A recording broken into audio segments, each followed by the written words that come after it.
A Ordem Mundial da Saúde, a OMS, ela estima que atualmente existem 235 milhões de pessoas com asma no mundo. No Brasil, a doença atinge cerca de 20% das crianças e adolescentes. E para falar sobre esse assunto, eu recebo aqui a pediatra Lívia Paiva. Bom dia, Lívia. Bom dia. Seja bem-vinda ao nosso De Tudo Um Pouco. Obrigada. Olha, eu quero muito conversar sobre esse assunto porque, primeiro, por causa dessa mudança de tempo, é uma doença que aparece muito. Mas asma é bronquite? Bronquite é asma? Explica isso pra gente. Tem uma diferença, sim, entre asma e bronquite, né? Mas os sintomas são muito parecidos. Então, a gente acaba confundindo, né? Mas tem como a gente detectar o que é um, o que é o outro? Tem sim. A asma, ela é uma doença com uma característica genética e alérgica. Então, os fatores que vão desencadear a crise da asma, normalmente é pólen, poeira, um ar frio, né? Então, não é um quadro de infecção. Normalmente, os fatores desencadeantes são esses. A asma, ela ocorre em crises, então tem um período de crise e tem um período sem crise, sim. né? E a asma, ela não tem uma cura. A criança tem a doença que é inflamatória, alérgica e ela vai ter sempre, por isso que tem que ser tratada, entendeu? A bronquite, ela normalmente começa com um fator que é uma infecção, normalmente viral. Uma gripe, por exemplo, começa a desencadear a crise de bronquite. E a bronquite, ela é autolimitada, então ela dura um tempo menor, uns 2 semanas, 20 dias. E tem uma diferença muito sutil entre as duas, que a tosse da asma é uma tosse seca. Sim. Dá muita falta de ar, a criança fica muito cansada. E a tosse da bronquite já é uma tosse produtiva, com catarro. Entendeu? Então, isso aí é mais fácil para a gente detectar, né? Isso é a bronquite aguda, né?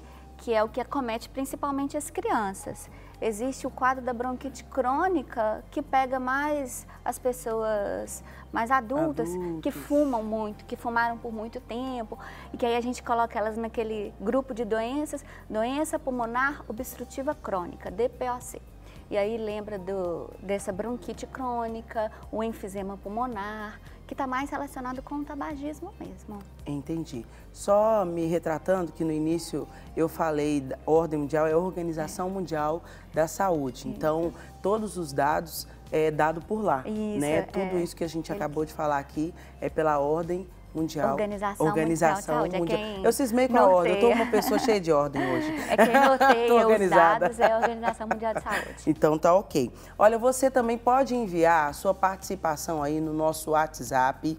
Você pode enviar também, tem alguém na sua casa que está passando por algum desse problema e você não sabe ainda detectar o que é. Gente, está acontecendo isso, aquilo, manda aí pra gente. Você pode mandar no 319 8402 9756.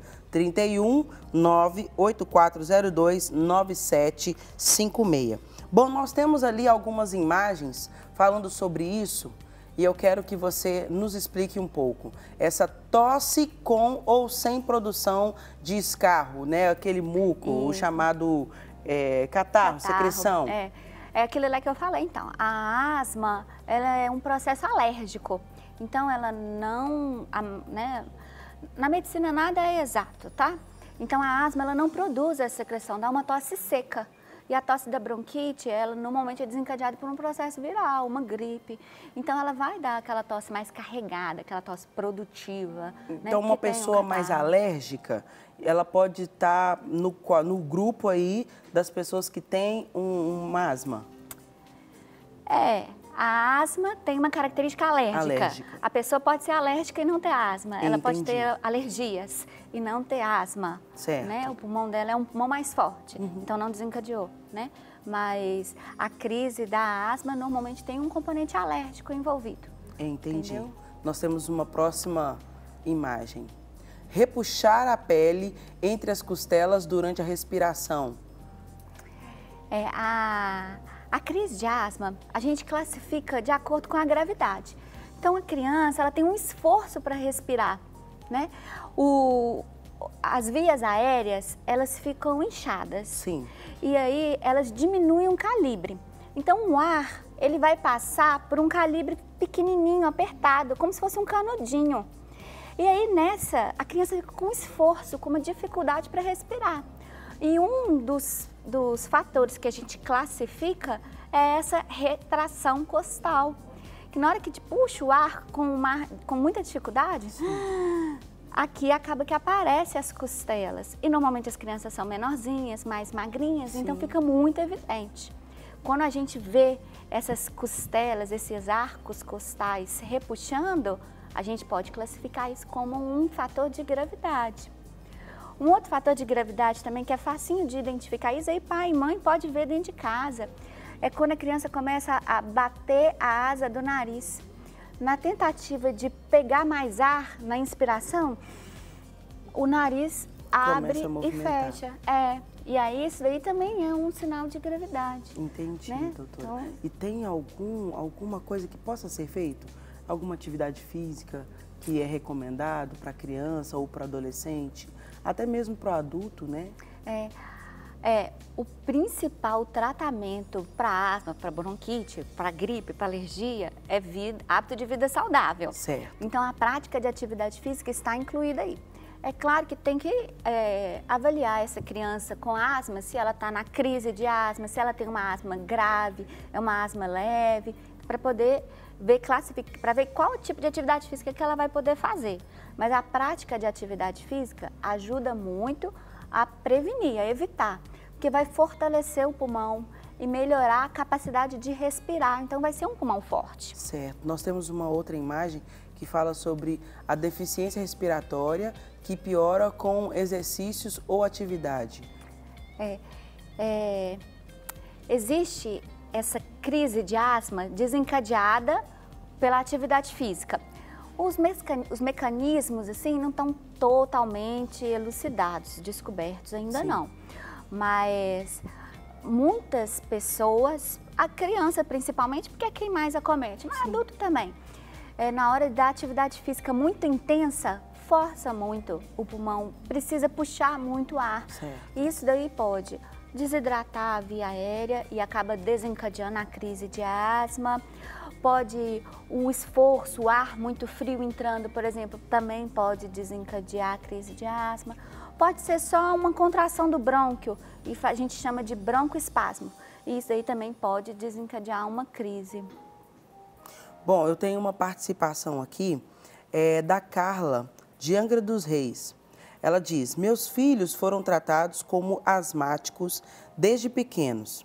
E há 3 anos a pneumonia suspendeu o tratamento que usavam de seritide ou Nesonex, são medicamentos? Isso. Mas há alguns meses para cá eles apresentam um cansaço muito grande. Isso é asma voltando? Tem que examinar direitinho, né? Pode ser sim. Tá? Pode ser a mudança da temperatura. Ela mora em Angra dos Reis, já é uma cidade com um clima mais úmido do que aqui de Belo Horizonte, né? Isso aí facilita, mas pode ser sim. Mas pode ser uma crise única da bronquite. A diferença é muito sutil, entendeu? Pode ser que seja uma asma, mas pode ser que seja só a crise da bronquite. Entendi. E tem também mais uma participação aqui, a Ivani de Vespasiano.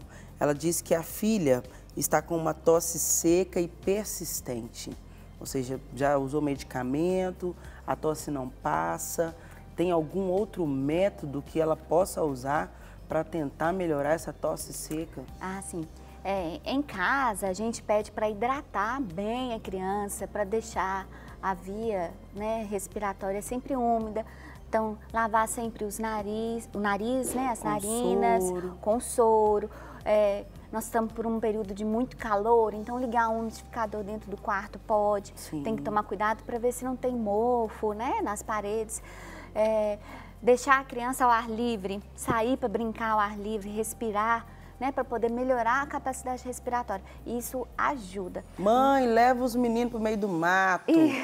Fia esses meninos na água, puro. joga na piscina. Mãe, poder abrir, né, os brônquios, abrir tudo. Pelo menos na minha época de criança, o pessoal falava, essa menina tá com bronquite, gente. Coloca essa menina na água. Vovó fazia um xarope com mel, abacaxi, aquelas coisas todas. Ajuda bastante. Ajuda mesmo? Ajuda. Então a vovó estava certa. A vitamina C ajuda bastante, né?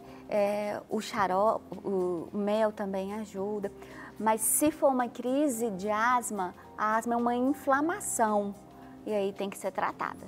Então, o ideal é pedir para avaliação, né? Para ver se é realmente uma inflamação.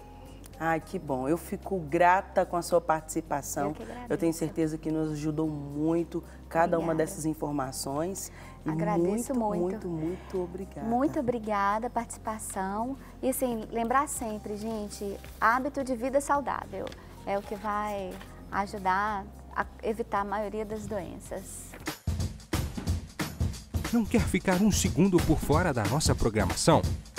Agora você pode nos acompanhar através das plataformas digitais. Não perca tempo. Acesse, curta e siga-nos. Fique por dentro de tudo que acontece por aqui. Rede Super, inspirando você.